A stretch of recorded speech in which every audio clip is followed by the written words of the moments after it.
Hello and welcome to Analysis with Antonio, the show where we read and critique your poetry. I'm your host, Antonio, and the way the show works is I will first read your piece in its entirety without any interruptions, and then I will go into a line-by-line, word-by-word critique where I go over every facet and detail to the best of my abilities. I will highlight the good, the bad, and the ugly, and all the things I would alter along the way. So without any further ado, let's dive into our first piece. Tidewater. The beach in Nayarit seems endless. White coral and tan sand. Rainforest and coconut palms stand in green wonder under a sun painless. Sapphire water, a sloshing mirror, reflects an immense, cloudless sky. Distant Baja, not seen by the naked eye. The sail across a tossing, puking horror. You need to let your thoughts walk on water. A green macaw flies overhead, muttering the language of the dead. Syllables to be buried many years later. A sunbeam makes the skin glow red. Better to go home and to bed. All right, and now it's time for the analysis. If it looks like a sonnet and smells like a sonnet and it tastes like a sonnet, it's probably a sonnet. It has 14 lines. Let's see. A, B, B, A, C, D, D, C, E, F, F, E, F, F. Interesting. Carries over the F from the third stanza into the final couplet. Curious. Let's analyze the rhymes themselves. Endless, painless, that's good enough. Less, that works. Sand, stand, perfect rhyme, works out great. Mirror, horror, not great. When you have a two-syllable word like that, the or at the end it works, right? Mirror, horror. Mirror, horror. It rhymes, but it doesn't rhyme well because that you have that two syllables going into it. Both of these are two-syllable words, right? And you pick up the previous syllable, and it would sound better if both the syllables went along with each other. And in this case, it's not a great rhyme, so I would tweak that a little bit. Sky eye, perfect rhyme. Water, later. Although it has three of the same letters, four of the same letters, A-T-E-R, they sound very different. Water and later. Water, lauder, later, waiter. Completely different. They don't rhyme. They look like they should rhyme, but they don't. And that's probably a personal choice by this poet, just subverting what we're expecting. I personally think that if you're doing a sonnet, go for, the normal rhymes. Go with straight rhymes. Don't do this nonsense because it doesn't sound nice. And ultimately, a sonnet means a song. Head, dead, that works. And then red, bed, that works. So those ones are fine. I don't like mirror, horror. Near, but not great. And water and later, no. I don't mind using the word later, near water, because I love when you have multiple letters in sequence that are the same, but it's not a complete rhyme. It's not a good rhyme in my opinion.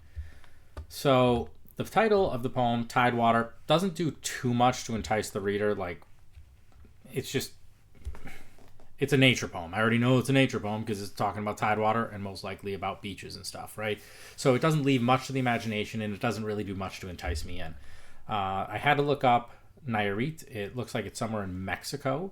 The pictures look pretty good, actually. I might have to take a trip down there another time. But I like when a poem opens up and it's very specific. The beach of Nayarit. You don't have the reader doesn't have to know where that is. It's actually better if they don't, because then it allows them to do a little bit of research on their own, like I did after I finished reading this poem. So I like the specificity right there. The beach in Nayarit seems endless. Okay, good enough for a sign. White coral and tan sand. All right, so I'm already noticing, and this is before I even start diving in, that the line is pretty short right here. And I'm guessing, I don't have to do the counting, it's probably not 10 syllables. Typically, you're doing pentameter if it's a sonnet, and now we have to do the count, right? The beach in Nayarit seems endless. 9, close, but no cigar. White coral and tan sand. 6, very short, not even close. Rainforest and coconut palms stand. 9. In green, wonder under a sun, painless. That was your first one with 10. Hooray. And I do like that there's an internal rhyme here. In green wonder under a sun, painless. I might put a comma right there. That would make a little bit more sense, right? Rainforest and coconut palm stand in green wonder, under a sun, painless. Actually, 2 commas, really. Rainforest and coconut palm stand in green wonder, comma, under a sun. And maybe even you could do one of these, period, painless. But even just a comma would be fine. I like this, the coconut palm stand in green wonder, because that's enjambment. It carries over from one line to the next. I like how that works. So in green wonder, under a sun, painless. If you said under a sun, painless, it wouldn't sound right. Like it needs some sort of a pause right there. And really, you would want to almost say under a painless sun. Or if you're going to have the word painless be after, you need a separation, some grammatical stuff going on there. I do like that we're using some simple colors: white coral, tan sand, and then we get to green. So you got 3 colors. There's a lot of contextually, you're staying on course. You're doing what Hemingway did, which is use simple words to describe things like a reporter would, right? But you're already painting the picture of what we're seeing here. And then we continue that actually with sapphire water, sloshing mirror. Sapphire is a great color, and it is also my birthstone. So you get +1 cool points for using my birthstone. Good for you. Sapphire water, a sloshing mirror. Sapphire water, a sloshing mirror. Close, no cigar. Reflects an immense cloudless sky. No. Distant, Baja, not seen by the naked eye. Nope. The sail across a tossing, puking horror. No. So, again, syllable count all over the place. The middle rhymes on the stanzas are working the best for you. Reflects an immense cloudless sky. Distant Baja, not seen by the naked eye. The reason that sounds a little clunky right there is because there was less syllables in this line. Reflects an immense cloudless sky. Distant Baja, not seen by the naked eye. Right, so you went from like 8 to 11. If we take away some syllables, it'll start sounding better. If we read those 2 lines again, and then I'm going to tweak it and then read it and see how it sounds differently. Reflects an immense cloudless sky. Distant Baja, not seen by the naked eye. Okay. So let's just take away 1 word and see how much better this will already start sounding. Reflects an immense cloudless sky, distant Baja, not seen by naked eye. It's closer. I want to get rid of 1 more syllable. Reflects an immense cloudless sky. I know you want to say distant Baja, but for the sake of this, distant is 2 syllables. So we're just going to play around with this, and it's not really what you necessarily want to do. Where Baja's not seen by naked eye. Reflects an immense cloudless sky where Baja's not seen by naked eye. We're so close. We got it from, we have 8 here, now we're down to 9, and it's starting to sound a little bit better. So let's try it 1 more. Drop it down all the way to 8. Let's get rid of not and change it to unseen, right? So, reflects an immense cloudless sky, Baja's unseen by naked eye. Now you see how those lines, because they're going at the same pace, they have the same cadence, the same syllable count, they sound cleaner together. So, sapphire water, a sloshing mirror. Reflects an immense cloudless sky, Baja's unseen by naked eye. It ba-dum, ba-dum, ba-dum, ba-dum. And when you're starting to write sonnets, do that. Actually say it like reflects an immense cloudless sky. Obviously, we want to get to 10, so we actually have to put in a couple syllables to both lines. I'm just trying to prove the point that syllable count matters and how well the lines are going to jive with each other.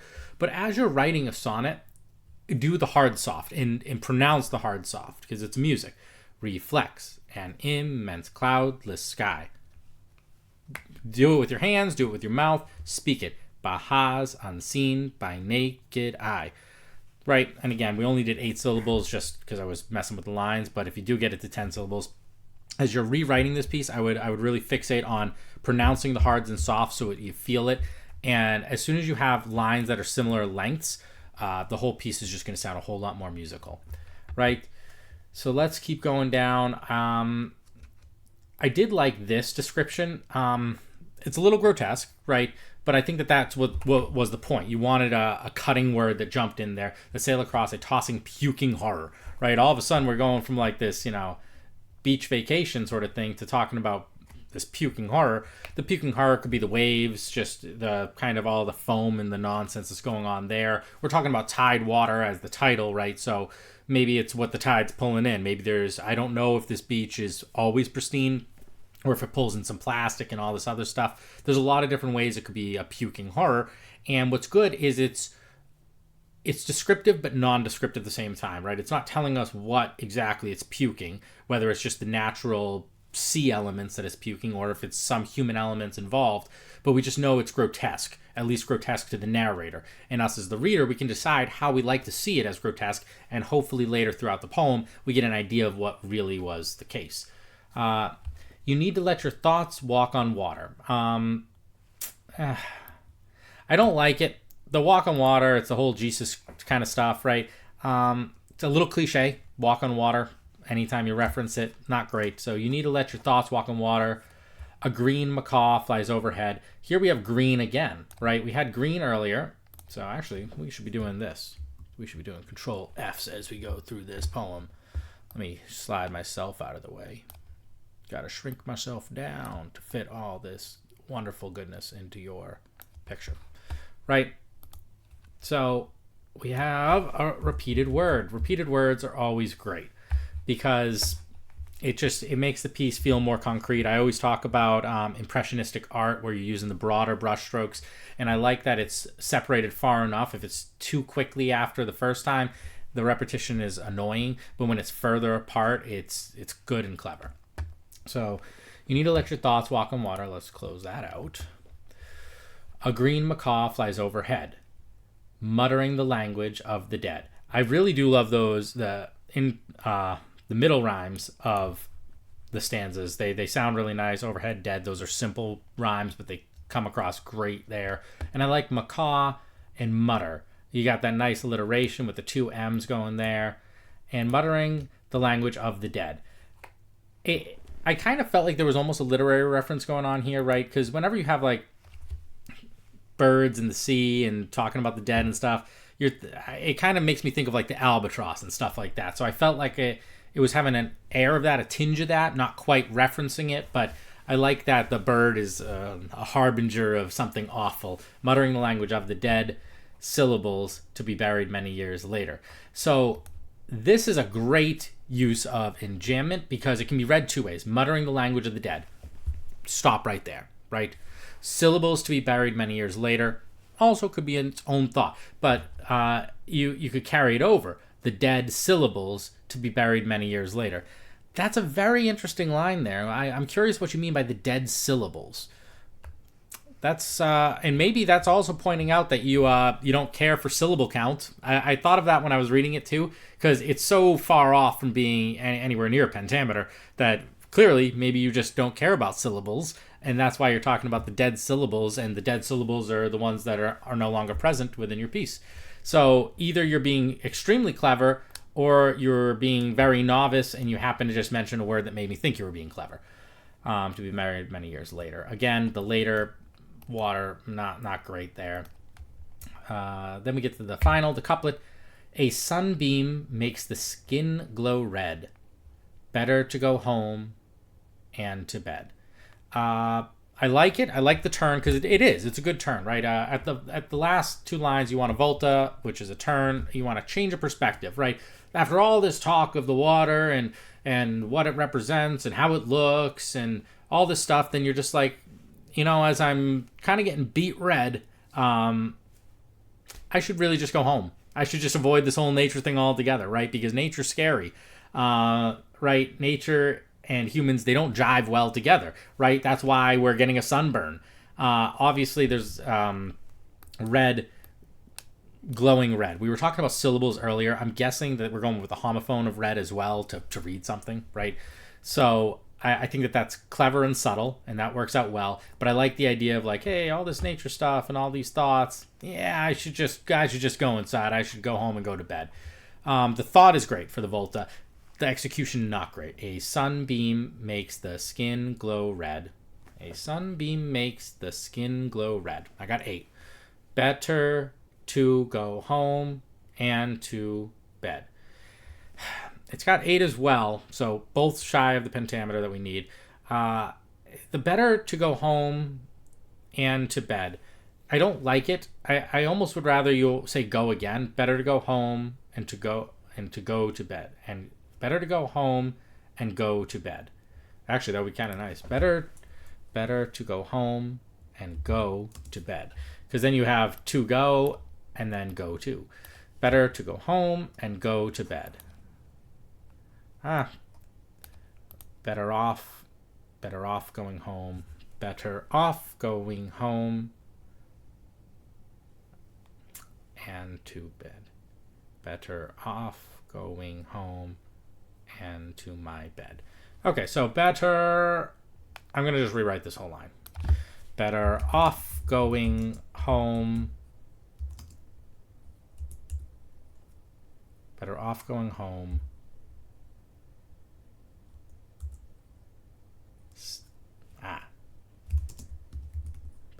Better off being home, staying in bed. Okay, we're going to change that around a lot. Better off being home, staying in bed. So a couple things, right, that I'm playing around with here. So I want to get us to pentameter. So I'm just playing around with the idea of how we could tweak this. Better off going home, staying in bed. We hit our pentameter. We had our 10 syllables. All right. And also, better off being home. So one of the things that really helps a poem out is staying in the present tense, right? Past tense is all well and good. It's good for romanticism a little bit too.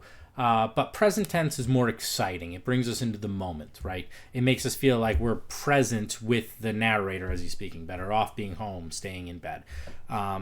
Bringing that up to the forefront and making it present tense would really heighten the piece. So I didn't tweak every line because it would take far too long, because like 95% of this wasn't pentameter. But I showed you a little bit of an insight of how when you match up the syllable count, the sound starts to sound better.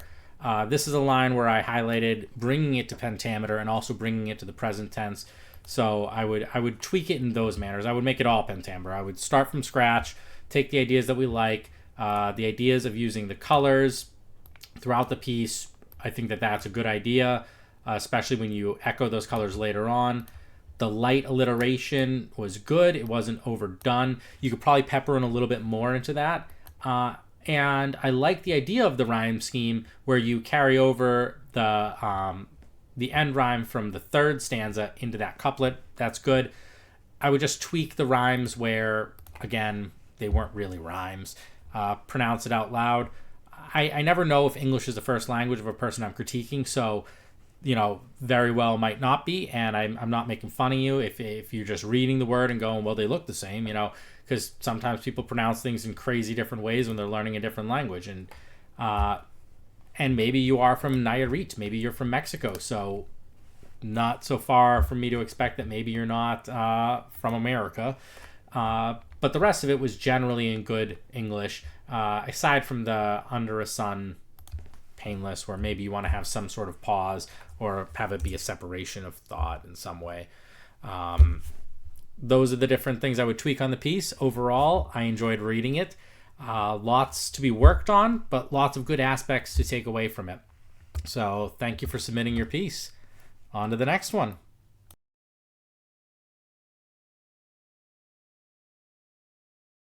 So, I got drunk on your memory to remind me of your rhapsody. Reality rages raw.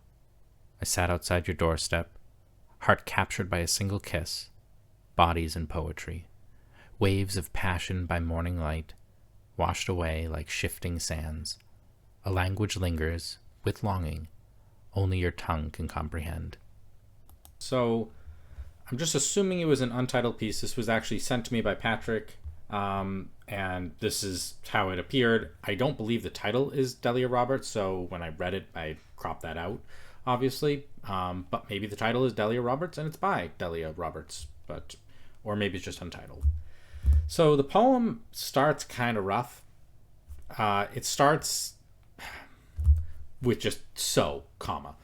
We barely get one word in and we're already pausing, and it's not a great word to even be pausing on. So I almost want to give it a kind of annoying voice. Sorry, Delia. I don't assume that your voice is annoying, but it almost seems like the way the story is being told is, so I got drunk on your memory. It's not a great start. It's the first word. Don't make me pause right away. That is trash. Get rid of that. We're going to even just delete it because it shouldn't be that way. I got drunk on your memory to remind me of your rhapsody. Right here, we get our first rhyme. Let's do some highlighting this time around. Let's make this fun for the viewer as we go. Right? We get a nice little rhyme. We'll do different colors for everything. So we have memory and rhapsody, good rhyme. The rest of the poem, spoiler alert, not really any more rhyming going on. So you tease it right at the beginning within the first two lines, and then you take it away completely. That's your choice. But if it's an end rhyme, I would continue or add in at least one more end rhyme. I almost expected sans to have a word to rhyme with it at the very end. So if you do one pair of end rhymes, do a couple more end rhymes, at least one more pair. Otherwise, maybe make this an internal rhyme rather than an end rhyme. It just will make the sound of it a little bit better, because what ends up happening is the reader starts interpreting. We always interpret the next line ahead of ourselves, right? We're always assuming what's going to happen next, and when we see something, we're humans love pattern. We have pattern recognition, and we love assuming what's going to happen next. And by giving it to us once and then taking it away, it turns into a letdown. So I would change that around a little bit. So let's go into that a little bit more. I got drunk on your memory to remind me of your rhapsody. Reality rages raw. Wow. Okay, so let's highlight all these R's. R. Let's get a different color for alliteration stuff. Reality rages raw. And on top of that, you actually had a few more R's from the previous line coming into play, right? So cool alliteration. Reality rages raw. It's almost an overdone alliteration because it's only 3 words in the line, and all 3 words have the R in it. So you really you over peppered it, you over seasoned it. But it's okay if you only do that once or twice in a poem. That's all right. But if you do like every other line where you're doing some hardcore alliteration like that, then it would be a bit too much. This was okay. I sat outside your doorstep. Heart captured by a single kiss. Kind of cliche. What are we going to mark for cliche? We'll just underline it. Heart captured by a single kiss. I'm going to just write it over here. Cliche. I don't know how to do the little... Oh, it did it for me. All right, cool. And we'll give that a little italic, so it's obvious that that's not part of the poem. Cliche. Too cliche, change it. Bodies in poetry. Even more cliche. And we'll write that. Super cliche.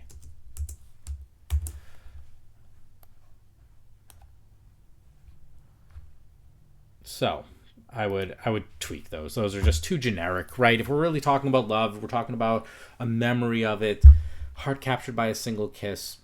Tell me more about it. Tell me more about your heart. Tell me more about the kiss. Give us stuff that makes it unique to you, because believe it or not, you don't want to be so universal when you're talking about love, right? It's actually better to talk about the very small details when you're talking about love. What kind of heart is it? Is this a teenage heart? Is this a college age heart? Give us a detail that tells us about this heart that was captured by a single kiss, right? And even at the doorstep, you can give more details of the surroundings. We want to paint a picture, because right now it's generic. It's a little too easy. It didn't. I feel like your heart didn't pour out into these several lines right here. Waves of passion by morning light. Okay, not great. Not stupid cliche like the previous lines, but not really detailed. Washed away like shifting sands. I like the S's over here, right? We have a little bit of alliteration with the S's, shifting sands. And it almost makes me want to, when you have that sh sound, I almost want to say shifting shands or sifting sands. I almost want to change the shifting to sifting just because it's hard to go from a sh to a s. So this is actually kind of good because it's minor alliteration, but it also trips up the reader a tiny bit. And obviously we had those W's stacked right on top of each other. Some more cool alliteration stuff going on there. A language lingers with longing. This is similar to this line. So I'm going to, what do I want to do to make this obvious that these two lines are similar? We'll just do like a little arrowy thing before it so we can point it out. So I like that this line and this line are similar, right? They have that same sort of like, we're just going to hammer away at the alliteration. A language lingers with longing. So we'll give some more highlights to that. Poetry is like a coloring book. Only your tongue can comprehend. That's an okay line. The issue I have with that line is that the earlier part makes me want to have, remember how I mentioned the rhymes? At the beginning you start off, I got drunk on your memory to remind me of your rhapsody. So later on I'm hoping for another rhyme. I got the taste of it, now I want more. And then we get over here, waves of passion by morning light, washed away your shifting sands. A language lingers with longing, only your tongue can understand. So let's maybe...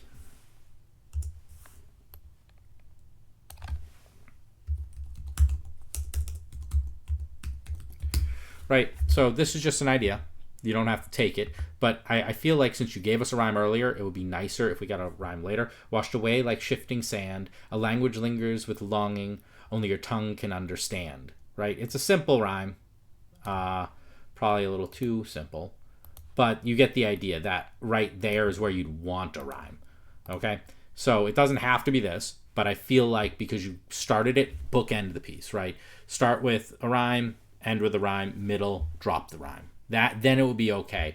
And yeah, overall the piece, I get it. It's overall a little bit cliche, but it's not to say that your feelings or the thought or the memory is bad and you shouldn't write about it. But I feel like if you're gonna write about it, you have to go a level deeper, peel away the onion, be the ogre, and find a way to bring to light the real feelings there without making it just sound generic. Because right now it's a little generic, but overall it seems like you had a good grasp of alliteration. That was your real go-to there. And again, I would just bookend putting in a rhyme there. Overall, nice effort. I enjoyed reading the piece, and I would love to see a rewrite if you come up with it. Always feel free to message me or Patrick after the critiques, because we love to have discussions. Put it in the comments, that way we can go over it. Maybe I missed something, but overall this is what I thought of the piece. On to the next one.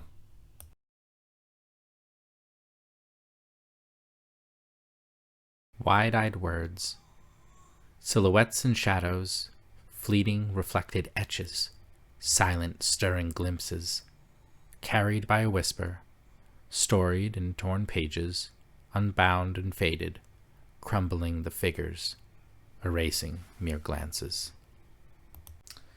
Okay, so let's start out with things I liked, and then we'll go on to the things I didn't like.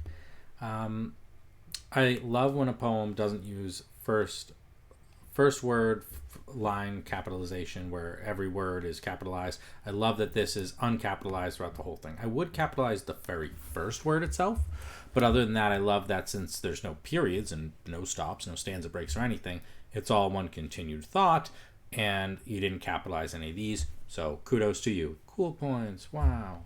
And you start off strong, silhouettes and shadows. Two good words, two S's. Let's highlight that up because we got ourselves some alliteration. You know what? Actually, the red is no good for people being able to see, so it's all going to have to be light colors. We'll do green on this run around. So, silhouettes and shadows. Nice. Comma. I'm going to go over this right away because it needs to be said, you don't need a comma after each one. The comma would be good if you did this, right? If it was silhouettes and shadows, fleeting reflected etches, right? If they were separating the thought and it was a continuation in the line, but breaking the line already gives us a pause. And then this signals, hey, you should have a pause before the pause. So silhouettes and shadows, pause, pause. Fleeting reflected etches, pause, pause. Silent stirring glimpses. Do you see how it's a double pause? So we're just going to go right ahead and go nope, nope, nope, nope, nope, nope, nope. Then yeah, you can end with a period. That's fine. Unless you want to make them longer at times, and you could play around with it too, and then you could really actually play around with the shape of it, because now let's just say for the sake of this that we did something like this, where you did long, short, short. This is where you could get really fun with the formatting of it if you wanted to give an interesting shape. Don't necessarily have to do that, but that would be some ways you could play around with how it appears. But I think you wanted to have this kind of concrete blocky shape. So we're going to continue with that. Fleeting reflected etches, silent stirring glimpses. Another alliteration appears here. So we're going to highlight that one. Carried by a whisper, storied in torn pages, unbound and faded, crumbling the figures, erasing near glances. Okay, so we light alliteration, nothing crazy. No end rhymes that I can see.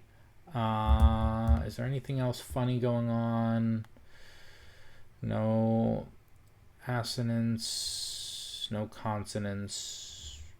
Nope, nothing else really as far as the concrete grammar and language goes that's really too interesting. Overall, the piece is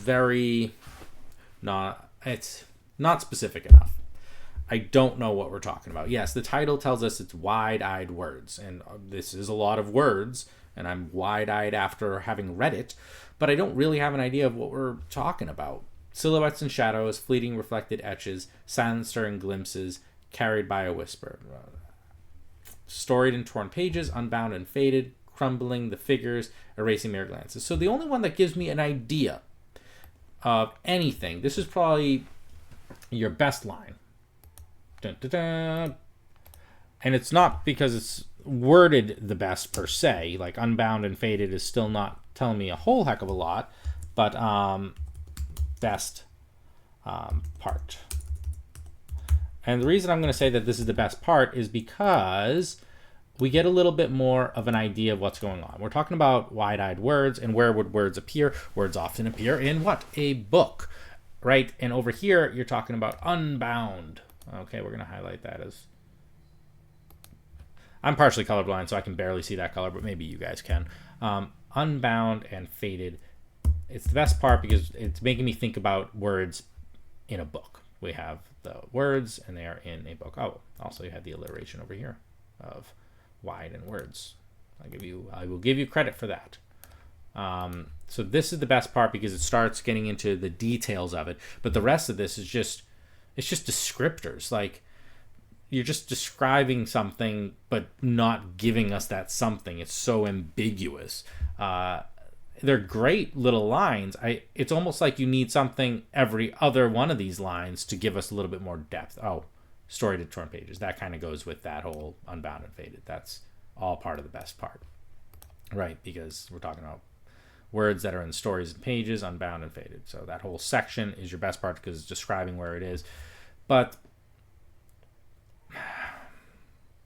so the silhouettes and shadows, right? Let's get to the top of it. If we're talking about words and they're in a book, right? The silhouettes and shadows, we're talking about now the color of words, right? How do words appear on a page, right? I'm going to just give you an idea section, right? Ideas. Dun, dun, dun. Words are typically printed with black ink on a white page. Black ink, white page. Bring in some of those details there, right? Because we're talking about later on, it's in a book or some sort, and we're talking about the silhouettes and shadows. Shadows are typically darker or black, right? So maybe bring in some of these ideas of the colors of how the words are appearing. And then we can even go a step further into this idea, right? Shadows are typically a scary thought, right? They're creepy, they're crawly, they're bending, they're hooking. You almost want to describe the way the letters appear themselves. Describe the way letters bend and twist and their shape. Give the shape of the words themselves and the letters, and how they're these creepy crawly shadows lurking in the background, right? Fleeting reflected etches. It's an okay line, but again, it's just not describing. It's just description without an attachment to something, right? Well, let me describe this. Fuzzy duck, ducky fuzz. Does he fuck? Fuck he does, right? If I just said fuzzy, it's just an adjective. It's nothing. But fuzzy duck, now we have the adjective and the noun, the duck. So you want to have something that you're really describing, and it's too ambiguous that it's just words that we're describing. You got to bring the words into here a little bit more. So lots of great adjectives. It's just you need, what are the etches? Like, we need more to it, right? Silencer and glimpses. Again, same thing. My critique is every line is kind of the same. Carry by whisper. It's not giving us enough of what it is. It's just describing it and where it is, I guess. Crumbling the figures, erasing mere glances. There's really not more to this piece, I guess. I would. The problem is, right, when we're talking about writing, we're talking about words, we're talking about poetry, bring in more details. Typically, the person who's going to enjoy this type of poetry is someone who's also a poet, right? So don't be afraid to toss in words and details that we would understand, like about poetic devices and different things like that. Play, what is it called? Ars poetic, or poetic ars, I don't know. It's something like that. Look it up on Google. But the idea is, talking about writing and the writing process. So if you're going to do it, go full blown with it. Don't just lightly walk through it, which I think you did. You just did a lot of descriptions and didn't really paint as good a picture as you probably could have. Again, this was your best section because it gave us an insight into, it gave us some imagery to it, right? Before, it's unattached imagery, and over here, the imagery finally got attached to something. Overall, I'm not a big fan of the piece. I think it didn't really do anything for me. I hated it. That's my harsh critique. So I would rewrite it, and I would try every other line. Take your poem, keep all the lines. And what I would probably do is this. This is the harsh critique of how this could get better. Dun-ba-dun. Nope. Add a line. And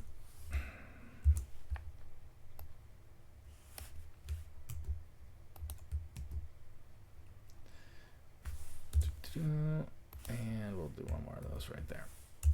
Add some lines. Okay, you don't have to delete anything because nothing was really bad. The word choice was fine. It's just you're not getting anywhere, right? It seems like it's almost like a list poem in some respects, although a list poem would be just single words. I would add detail, add a line, more detail. That's what this poem really needs, because you have some okay lines. They're not bad. The word choice was fine. Nothing was crazy. Nothing was cliche or too terrible. Over here was your best part, but you need more detail, because I don't get it. You're just describing something, but you're not saying what that something really is. So that's the harsh critique. Sorry if I was a little mean on this one, but typically throughout the critique session, I get harsher and harsher as I'm forced to read more and more poetry by other people. But thank you for submitting.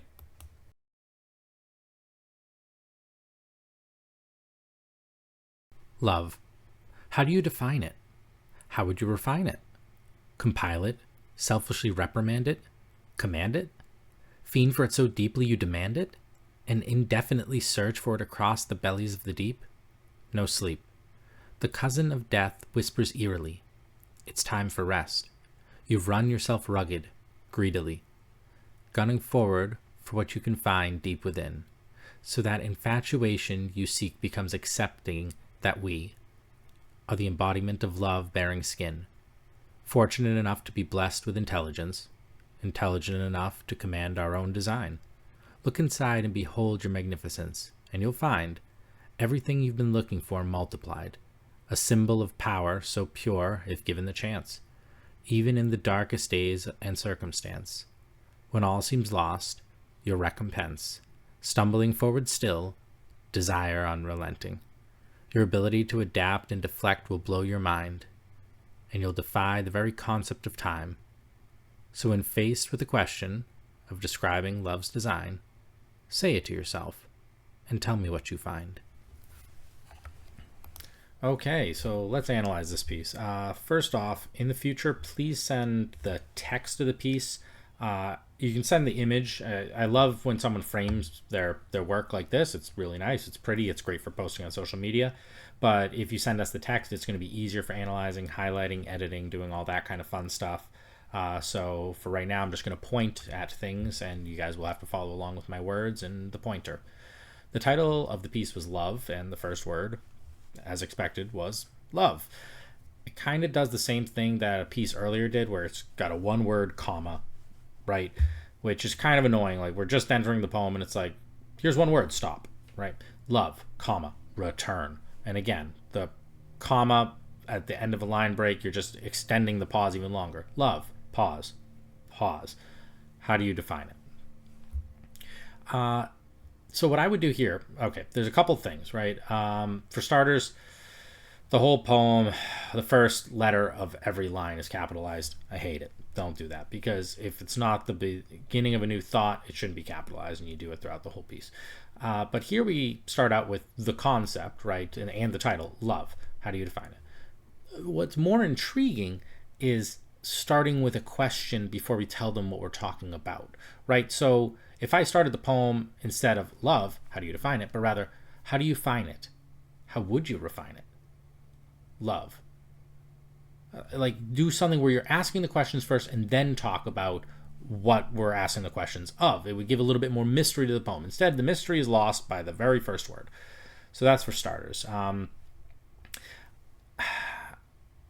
Too many its, right? It all rhymes because it's all the same word, right? How do you define it? How do you refine it? Compile it, reprimand it, command it, demand it. I like it on the reprimand it, command it, and demand it, because mand it, right? You're actually extending it at least a little bit further, and the refine it, define it, fine, okay, cool enough. But it's just too many in a row. 1, 2, 3, 4, 5, 6 lines ending with it.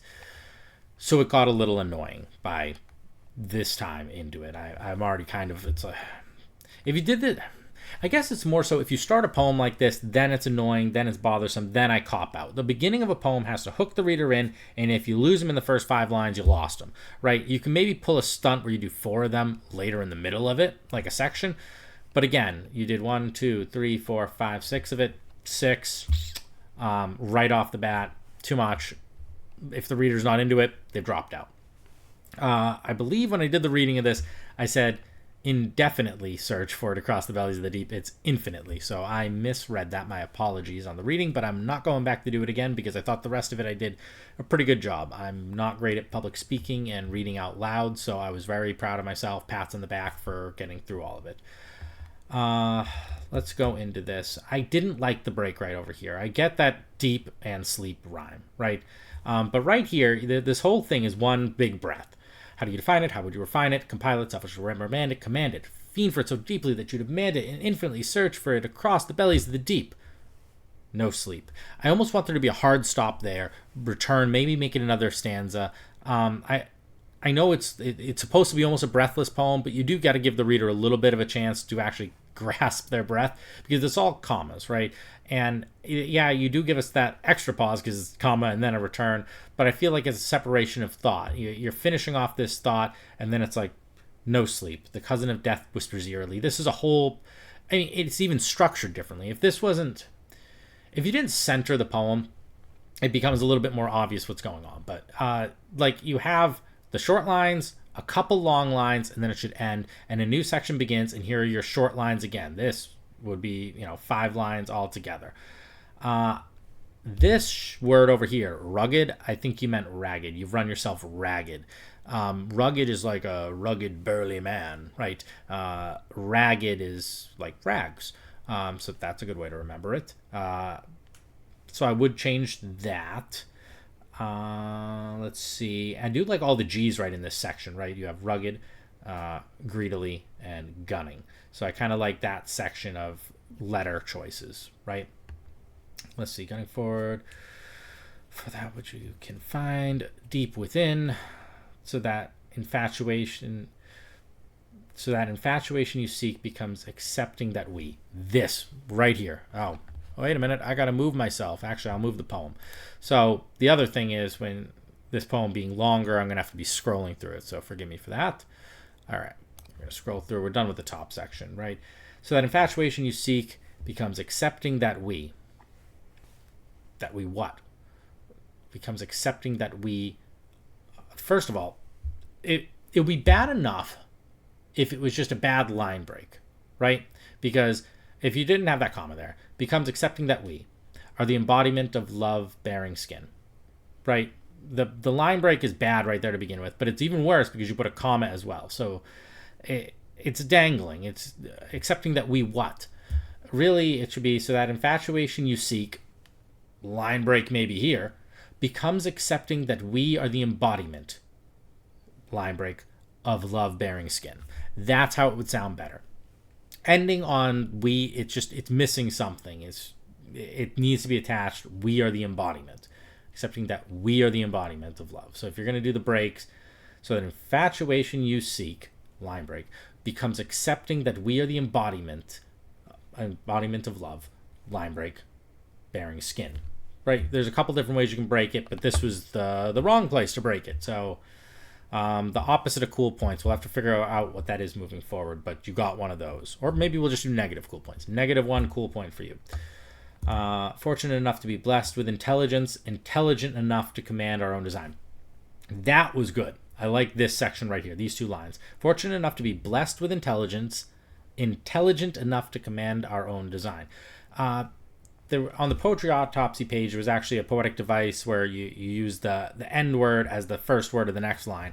I forget what that term is later. I might put it in the After Effects after I do the editing of this video. But you do that, but you don't just do it. You do it intelligently. You went from intelligence to intelligent, right? We got that satisfaction of repeating the word, but the slight nuance of the changing of it. To be blessed with intelligence, intelligent enough to command our own design. Good. On top of that, I think we used command earlier, right? Command. And then later on we have command. So it's always great to see a repeated word, especially when it's separated that far. Let's scroll up a little bit more. Look inside and behold your magnificence, and you'll find. I don't like that. And you'll find. And you'll find what? Right? I know you're trying to build suspense, but this is not the way to build suspense. Right? You already have short lines. You're doing fine with short lines, but sometimes you get a little bit greedy on how you're trying to gain your suspense. We don't talk like that. Look inside and behold your magnificence, and you'll find everything you've been looking for multiplied. So what I would do here to make this even funner and better, look inside and behold your magnificence, and you'll find, behold your magnificence, line break there, get rid of that comma, and you'll find everything. And then you go to the next line, you've been looking for multiplied. Because then you'd have a clever enjambment, right? The thought could be, and you'll find everything, and you'll find everything you've been looking for multiplied. So there will be the singular thought of the, and you'll find everything, or there can be the other thought of, you'll find everything you've been looking for multiplied. So the line break really should be here. This everything should be pulled up over here. A symbol of power so pure if given the chance, even in the darkest days of circumstance. I like that rhyme right there because there wasn't really a lot of, I mean, aside from if we're counting all the its, right, there's not a ton of rhymes going on in this piece. There really isn't much at all. So it was nice to finally get a rhyme, and it was just lightly peppered in right in the middle. And I think I talked about it in another piece. If you're going to do it very sparingly, bookend it, do a little at the top, a little at the bottom, or jam it in the middle somewhere. And that was real nice right there. Also, swinging back up, I forgot to point out a couple things. You did have some assonance. The double E's of deep and sleep. Of course, there was that rhyme as well. And then sleep, eerily, and deep. You got double E, double E, double E. That's really nice. Visually, you can see it. That's why poetry always should be read and seen, because you need to be able to visually see those aspects of a piece. So I like that. I look inside and behold your magnificence. All right, multiplied. A symbol of power, so pure if given the chance. So this I thought was really clever right here, what you did, because you're talking about a mathematic thing, multiplied, a symbol of power, powers, right, to the power of something. That's really, really subtle. Maybe not that subtle, I guess. Maybe it's not subtle because I'm an engineer, so I was maybe expecting it, but I liked it. I liked that there was a math term here and a math term here, but you did it in a way that wasn't like slowing it down or being like, aha, here's a joke. You know, it just kept going. A symbol of power, so pure, and you have that nice alliteration of the P right there, given the chance. And you had chance earlier as well, right? Yeah, I thought so. No, yeah, I already talked about it. Chance, circumstance. We talked about that already. So that's good. When all seems lost. Again, I think you keep wanting to get to shorter lines, but I feel like when you do, it breaks off the cadence and the thought, and it's almost like it's a different voice. And when it's a different voice or a different tone within the voice, you do want to switch stanzas to really represent it and isolate it. That way we don't go into it reading it the same way that we were reading the previous sections. Even in the darkest days and circumstance. When all seems lost, you recompense, stumbling forward still, desire unrelenting. It's okay. I don't hate it. I don't love it. I think your longer lines are better. I'm going to be flat out honest with you. And I feel like it would be better if this was separated as its own stanza, just because it changes the tone and the way you're speaking and describing things. It's not just the line length that's changed, it's also just the manner of how you're describing it, and it's your voice. You're the voice of the piece. So separate this into its own stanza, as you should on the earlier one as well. Your ability to adapt and deflect will blow your mind. I hate this. Yeah. Tell me how to feel without telling me how to feel. It will blow your mind. No, tell me something that's going to blow my mind without telling me that it's blowing my mind. Blow my mind without telling me that. You can't tell me how your characters feel. That makes me angry. It was a Futurama joke, episode with the robot devil. You should watch it. But that's what this is. So don't do that. And it'll defy the very concept of time. A little cliche here. This is when it starts. And it sucks because you're right at the end of the piece. This is when you're supposed to cinch it, close the deal. And all of a sudden it actually got cliche and bad right near the tail end of this. So when faced with the question of describing love's design, say it to yourself and tell me what you find. Here's two different voices, right? So when faced with the question of describing love's design, say it to yourself. Tell me what you find. I almost want this to be its own little couplet at the end, its own separate stanza. Like give it, this actually is where ellipses would work great. So when faced with the question of describing love's design, ... say it to yourself. Tell me what you find. That would be the appropriate place for ellipses. And it's not just because I love ellipses. It's actually really where it should be, because that's the type of pause you're going for. It's not a continuation of the thought in the way that you've been writing everything else with the commas and line breaks. It's a pause, and it's a real different kind of pause before you ask the follow-up part of the question. Overall, lovely piece. Lots of little things I would tweak. Again, the enjambment issues and the couple bad line breaks wreck it a little bit, and same with just the cliche nature of those couple lines, and it only takes a little bit to screw it up. It's not to say that it's a bad poem, but you know, if you piss in the soup, it's going to taste funny, right? So if you make some small errors, they're glaring issues, and they tended to be glaring in this case. So a little overdone on the its. The rhyme was okay because it was lightly peppered in. There was some good assonance going on. A couple bad line breaks that we weren't a big fan of. Intelligent stuff going on here with the multiplied and powers. Clever. And this carrying over the word from one line to the next to start the next line. That was really well done. That was probably your best part about it. So I would focus on stuff like that. I wouldn't add more of them. I just think that that was the meat of your poem. I think that was the part that I would turn back to and go, that's the part that sounded really nice in my head. When we return to a poem, like, and that's why critiquing it is great because I get to read it a couple times.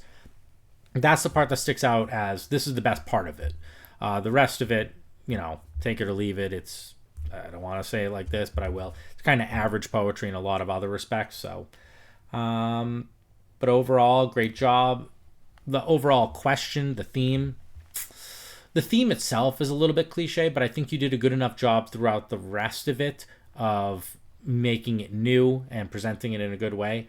I just think it got this whole ending was just too light. I know we're starting it with a question, right? How do you define it? How do you refine it? And then you return to the question. So there is a bookend nature to it, which is good.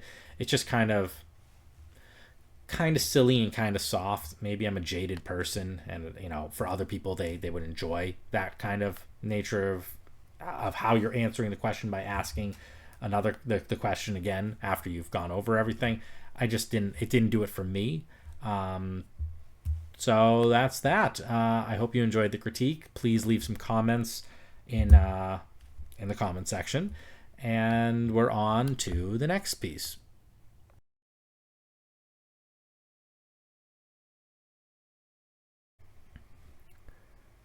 Just a block east of 4th.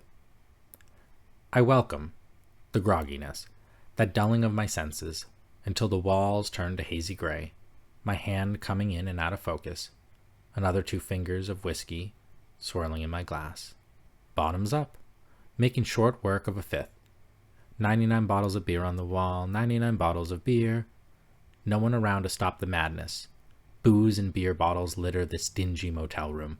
Mr. Peanut staring at me from the side of a Planter's peanut can. It's worth the extra $1.50 for a classy snack. A bag of pretzels on the dresser as backup. How many trips to the liquor mart on 4th? Shuffling, no need to drive. I chose my hotel well. 1 block south, leaned to the left, and voila! 15 minutes later, back to the room. No need to fumble with the lock. It's easier to leave the door open. The do not disturb hanger is still on the doorknob. 3 days, 5 hours. 1 less room for the maid to clean. She probably got to go home a half hour early. No bargain, though. It might take 3 days to catch up. 3 bottles of beer on the wall. If one of those bottles should happen to fall. Oh, crap. I've pissed myself again. Too numb to shuffle to the can. The smell of piss and vomit doesn't even register. I fall forward like a tree that has been chopped down. There's a cracking sound as my nose breaks, but not an ounce of pain. I was unconscious before I face-planted on the 30-year-old carpet. 13 hours later, the motel manager is shaking me hard. Hey man, wake up. If you don't get out of here, I'm calling the cops. Meanwhile, I hear the clink of glass bottles as the maid fills a garbage bag with my empties. The smell of vomit, piss, and blood permeates my broken nose. Thoughts flood my mind. I want that numbness again. I don't care if it doesn't solve my problems. It makes them bearable. Okay, let's dive into this piece. I enjoyed it. This was a piece of narrative poetry, and we don't really get a lot of narrative poetry. Usually poetry is a vague question or description. It doesn't always tell a story, but a narrative poem, as it would suggest, is telling us a story. So I really enjoyed this because, sometimes it's nice to have a little story to follow. I didn't like the beginning. I think the majority of the poems today have been lacking or sucking, to be quite frank, on their intros. I welcome fucking what, right? You just break the line right there. I welcome the grogginess. And then just write, I welcome the grogginess. Okay, none of this nonsense. You're not building suspense. You're just sounding stupid. Sorry, Richard. I'm being harsh, but you came later in the critique, and that's your own damn fault. Not really. I don't know how these get ordered by Patrick before they're sent to me. I welcome the grogginess, that dulling of my senses. Until the walls turn to hazy gray. Okay, so all periods, really. So I welcome the grogginess, period. That dulling of my senses, period. until the walls turn to hazy gray, period. Okay. Interesting kind of cadence there that you want all of those to be hard stops, but okay. I'm following so far. We're all right with that. My hand coming in and out of focus. Another period. My hand coming in and out of focus. Another 2 fingers of whiskey swirling in my glass. This section I liked the best so far, right? Because my hand... Oop, I didn't mean to underline that. Let me take that back. The hand is coming in and out of focus, and then we go right to the appendages on the hand, the fingers. Another 2 fingers of whiskey swirling in my glass. And the way it's almost termed is like, you know how you can have like a cup of something or a dash of something, right? It almost sounds like a finger of whiskey. Another 2 fingers of whiskey. So I thought for a second, is that a term for like a specific type of whiskey glass? But it turned out it was just the fingers swirling in the glass. Great imagery, fingers swirling in a glass. It's very, well, it's not proper. Yeah, definitely isn't proper. So we're already getting an idea of what's going to be going on here. A lot of improper stuff. Bottoms up. I love this. You broke the line perfectly here. Hard stop with a period, and then we come into some quotations, and automatically our brain knows let's toss in a voice, and we'll adjust the voice if the voice doesn't sound right at the beginning. In this case, now that I've read the poem, I know it's more like a bottoms up. You know, it's an alcoholic drinking, right? So he's talking to himself, making short work of a fifth of the liquor, right? I love this already because we have a fifth over here, we have fourth over here, and we have 2 over here. So numbers are playing into this a little bit, and the number game continues on because now we get to 99 bottles of beer on the wall, 99 bottles of beer, and that's great because as soon as you get to the second word, 99 bottles, we all know the song. So our brain just automatically gets the tone of it, and we sing it like the song. 99 bottles of beer on the wall, 99 bottles of beer. Great use of quotation marks to really bring out the life of this, to give voice, the literal voice of the piece. No one around to stop the madness. And now we're getting an idea of the setting, right? Aside from just being, some guy drinking, now we're like, oh, he's not around anyone. So at the beginning, we're thinking, oh, is he just, at, talking to himself at the end of a bar or something? We get to the next line. Now we're finally given the destination. We're at a motel room. So this is great. We build it up. We're getting an idea of the character's voice. And now we have the complete setting and the environment. Everything is there. We have a complete image in our heads. So you've done a great job of bringing us to that point. Booze and beer bottles. We have alliteration up galore going on here, right? A lot of B's. Beer bottles. Litter this dingy motel room.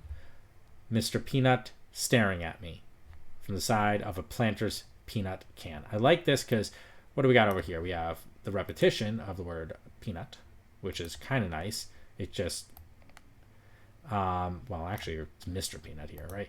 I like it because we're very descriptive. It's not just any old, we already know what it is because Mr. Peanut only is for Planters peanuts, right? So we already knew it was Planters peanuts from this line, but we're further saying it, right? And then we also, because of that, we have a nice bit of alliteration, right? Because, the P, right? And then obviously the peanut from the previous one. I like it being very descriptive of what type of snack, because snacks are important. When you're reading poetry and you're talking about a drink, a smell, or a food, right? You get the taste in your mouth. When I read Planters peanuts, I as the reader know what they taste like, and I can really get an appreciation for it. And we know it's just peanuts. Like you could have done, the mixed nuts. It could have been the cashews only, but no, it's the peanuts, right? So it's got that nice salty taste to it. It's worth the extra $1.50, right? We have 50 over here. We gotta highlight some of these. Let's go. What's a color you guys can still see? Whatever. Good enough. 50, and we had fifth up here. I'm gonna actually just highlight all the numbers because this is got a lot of numbers going on, and I kind of like that. It's very consistent. Something to be looking for every time. Where was the other one? 2. That was the other guy, right? Classy snack, and we already kind of went over that. The bag of pretzels on the dresser as backup. I would almost toss in a bag of pretzels instead of just saying pretzels, and sorry if you hear a baby crying in the background, that is my little one, Elena. I'm not restarting this live just because she's crying. Hopefully she'll go to the other room with my wife. But instead of just saying pretzels, say the brand. Right? You said the brand earlier of this one. It would be better to keep going with that kind of description. Otherwise, the pretzels, are they just the stick pretzels, pretzel sticks, or are they the ones that are actually pretzel shaped? What kind of pretzels? I don't have the image perfectly in my head. You were classy with the peanuts, so are you getting some fancy pretzels, or are they just your run of the mill? I forget pretzel brands because I don't buy pretzels a lot, but I think putting in a brand would be a good idea. So toss that in there, and the dresser as a backup. I like this whole setup. Great intro, and I like that you broke the stanza here because you've set a tone and you're ready to move on to the next section of it. This is really well done in that regard. So let's go to the next section. How many trips to the liquor mart on 4th? We had all those 5ths, and now we got 4th. So continuing the number game, this section right here, shuffling, no need to drive. Great. Good stuff. Great repetition.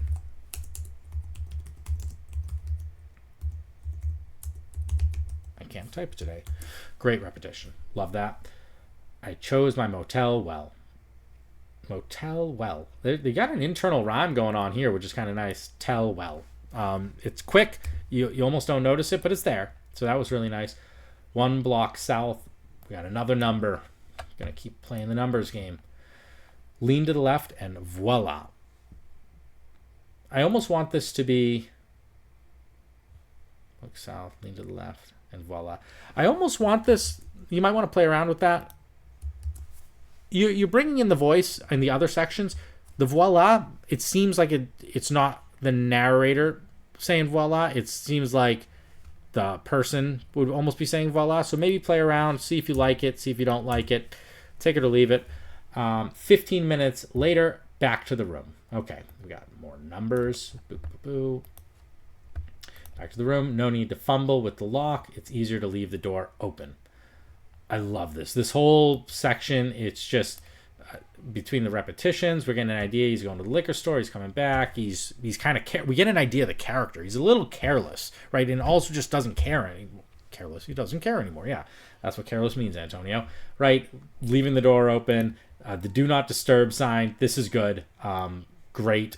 Good stuff. Love it. It's just stuff that we all have seen in our lives, and you're bringing them forward, and you're placing these objects that we know how they look, and you're just putting them throughout the story. This is a great description. We all know what that looks like. And then we get another section over here. 3 days, 5 hours. I would have... It either needs an and or a comma. 3 days and 5 hours. I actually tripped up over this the first time I was reading through it. It just needs something a little bit more there. But I again, we're being super descriptive with our times. And there's that 5 again. And then 1, right? Jesus, look at all these numbers, man. 1 less room for the maid to clean. So now here's my suggestion on top of this. We have all these numbers. I would add the room number as a detail, right? Because you're already going crazy throwing in all these numbers. Toss in that 1 extra number, because now on top of, I see the door, I see that it's half open, I see the do not disturb sign, but I want to know a couple other things about this motel, right? Is it one of those 2-floor motels, right? Or is it a 1-floor one? And what's the number on it? Right? You don't have to go into the detail of the color of it or any of the people around, because we're really fixated on just this room. But all the time you watch a movie, anything, and when there's a hotel room or anything like that, the number always holds some significance, right? Like in The Matrix, I think the room number meant something. Like, people always look at the room numbers. There's inside jokes. Watch Futurama, right? Whatever Bender's room number is, it's binary or some shit like that.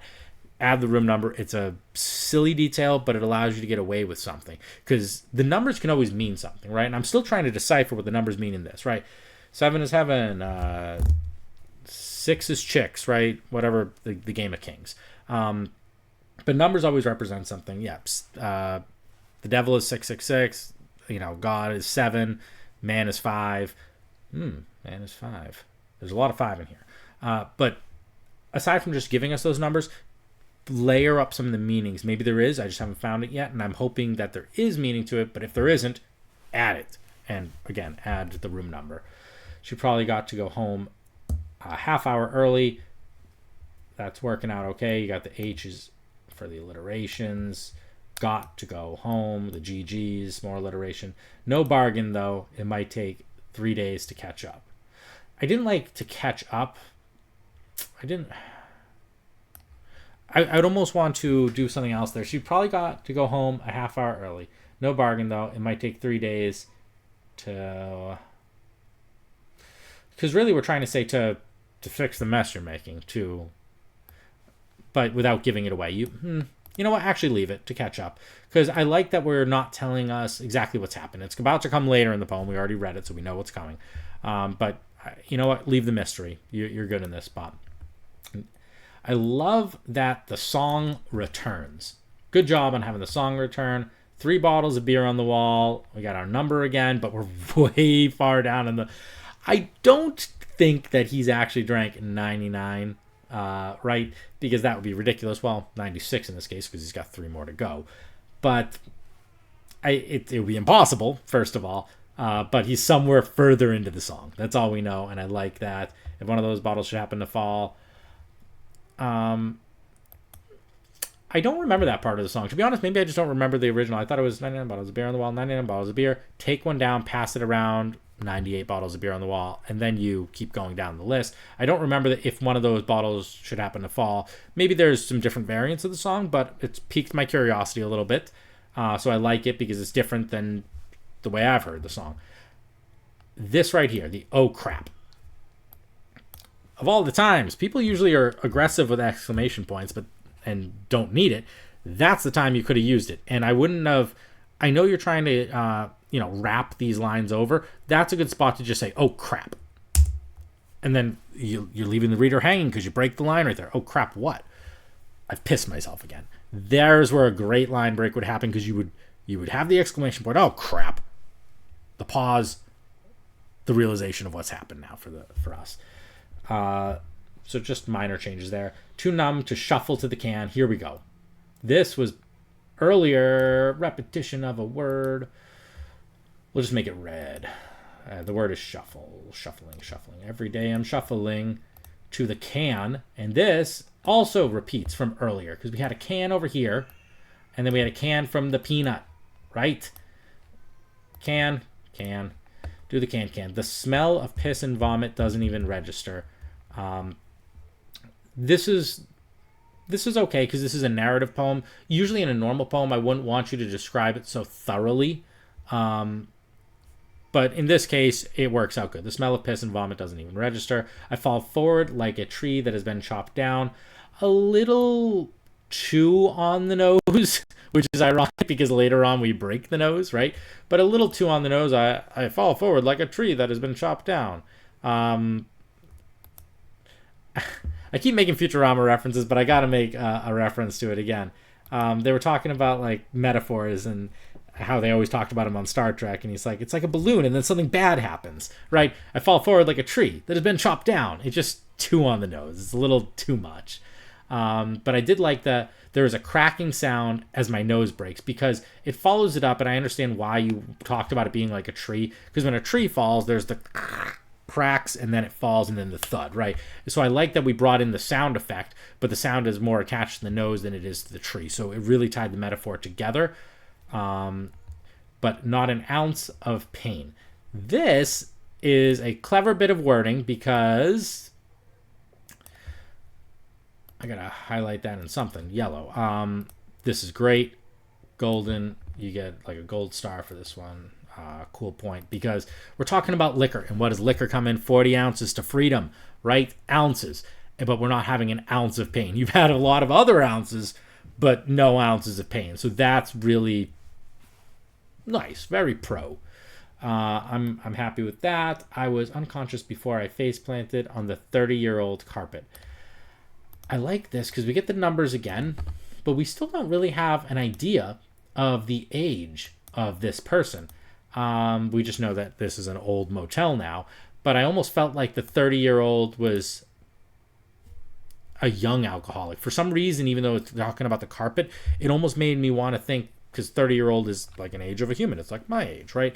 It made me want to link it to the person. I don't have a clear idea of this person yet because I just see a drunk, but the drunk could be any age. It could be, I assume, a little middle-aged to older, but it still could be any age. So maybe idea, we'll just toss it in.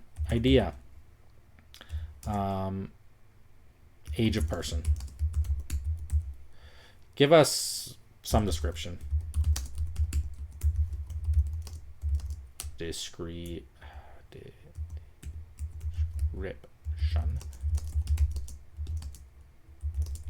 To get us in range, right? Just because this started making me think, how old is the person? So toss something in there, maybe. 13 hours later. All right, we get another number coming in. Motel manager. We have our nice little alliteration. You know, is shaking me hard. And I like that a lot of our the verbs throughout this piece are employing the sh sound, right?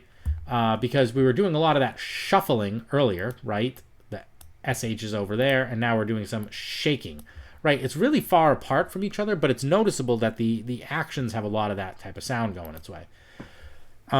Again, quotation marks really add to a narrative piece, adds to any piece of narrative.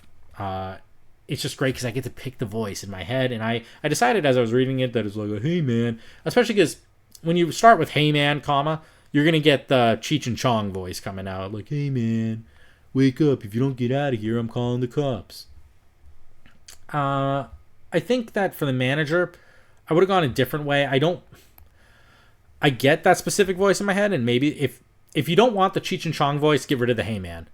It should be something a little bit more aggressive, like more of an insult, right? If I was a manager and I come in and there's this jerk off who just got drunk and plastered and puked all over the floor, I'd be like, hey dickhead, get up. It would be a different voice. It would be a very poignant and an insult, not a hey man, it's all right, let me pat you on the back, wake up. No. There's going to be a different tone here, unless you want it to be that Cheech and Chong pot-smoking manager. Sorry again for the baby crying in the background. Hopefully she's not heard on this recording, but I'm not restarting this. I'm too deep. I'm in too deep, just like this character who's in too deep. Meanwhile, I hear the clink of glass bottles as the maid fills a garbage bag with my empties. Very descriptive. We got the idea. We got the return of a character. We were talking about her earlier, getting to go home early. It didn't overstate, it didn't do anything crazy there, but it just returned the character. Having characters appear in an earlier section and then return later. The only thing that would be fun, if you really want to extend the piece, but it all depends on how long a piece you want to do, is it's always fun to kind of paint their emotions or their character development. So even if we got a stanza about the maid earlier where it goes to her, hanging around her house, she talking about her little day off and how she got out early and how everything's wonderful, and then how things have shifted when she comes back for this part of it. It would be kind of good because then there's more layers than just the main character. We care about the characters who have peaks and valleys throughout the story. So if you do want to extend the poem, I would venture into that, because it wouldn't take the focus too far away from the main core, which is about alcoholism. It would just add to the whole picture. But you've given enough that I got there, right? You're trying to give it to me in a page, so you were concise, and I appreciate that. The smell of vomit, piss, and blood permeates my broken nose, right? So we're talking about the smell of piss and vomit. It doesn't even register. So first, it's the smell of piss and vomit. But then stuff happens. He falls down like a tree, breaks his nose. Now it's not just that. It's the smell of vomit, piss, and blood. We have the and something else has been added to the smell factors of all this. And good word right there. $5 word. Permeates. Good use there. My broken nose. Thoughts flood my mind. I want that numbness again. I don't care if it doesn't solve my problems. This, I almost thought, it's sort of almost another section I want to say that this is like, I don't like the thoughts flood my mind. I would rather you get rid of the thoughts flood my mind, right? And return, make it its own thing, right? This is, everything's done. Everything's done. We smell the piss, the blood, the vomit. We're done. Then this, I want that numbness again. I don't care if it doesn't solve my problems. This is a fast forward. This is after everything has happened. This is like a year later, 10 years later, wanting that again. This is a looking back sort of section of it. I don't care if it doesn't solve my problems. It makes them bearable. That's fine. A little cliche of an ending. It makes them bearable. Like, yeah. As an alcoholic myself, I actually just finished off dry January. I still haven't had any liquor for February yet, though, so I might continue this streak going. But it's, yeah, this whole idea that you need it to overcome, to make life and your problems bearable. It's a little overstated. So I would almost be more ambiguous here, right? Like, I want that numbness again. Like, I know it doesn't, I don't care if it doesn't solve my problems. I simply don't care. Like, that would almost be like, I simply don't care anymore. That would make it like, not like this.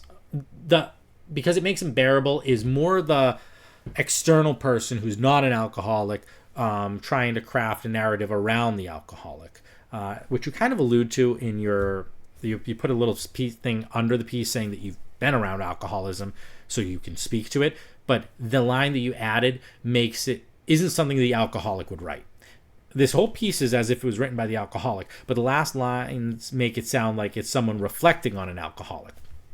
And in order to bring it, you need to have the authentic voice of an alcoholic. And I don't want you to become an alcoholic to get there. I'll do the hard work for you as an alcoholic. And I'll tell you, we wouldn't write, I need it because it makes life bearable. It makes the problems bearable. We don't admit that. We never would admit that. We would just say, I know it doesn't solve my problems. I don't care.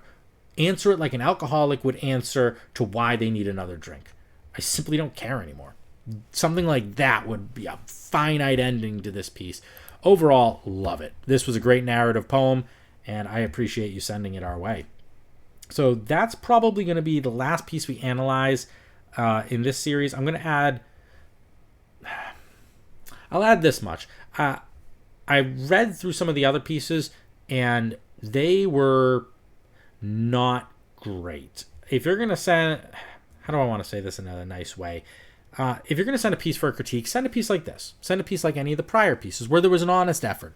But there was one poem that was like poopity scoopity, and I get it, like maybe that's a Kanye West reference or some shit, but don't send me poems that are just nonsensical words piled up where you took 5 minutes to write it and expect me to give you a 20-minute critique. Just don't do that. It's rude. It's a waste of everyone's time, and I will not critique them. I'm going to be hand-picking the ones I want to critique from this point moving forward, and the ones I picked today, they're the cream of the crop, the best. Good intentions were in all of the poems, and I really appreciate you guys sending them in for a critique. And if you enjoyed this critique, leave a comment, leave a like, share the post. Follow us on Poetry Autopsy. Follow my page, Count Antonio Iramo, poet-writer. Follow Patrick, follow Brandy. Help support other artists, and go find if you had your poem read in this section, go back, find the other poets and like their pieces, support each other, because that's how we grow as poets. I appreciate you all joining me for this critique session. It was exhausting, and moving forward, we're probably going to do, when we do these in-depth ones, we're going to probably be doing 5 pieces because it takes a little over an hour to do it. And send forth your best work, because I only want to read the best and I only want to critique the best. Have a great night, and thank you once again for joining me.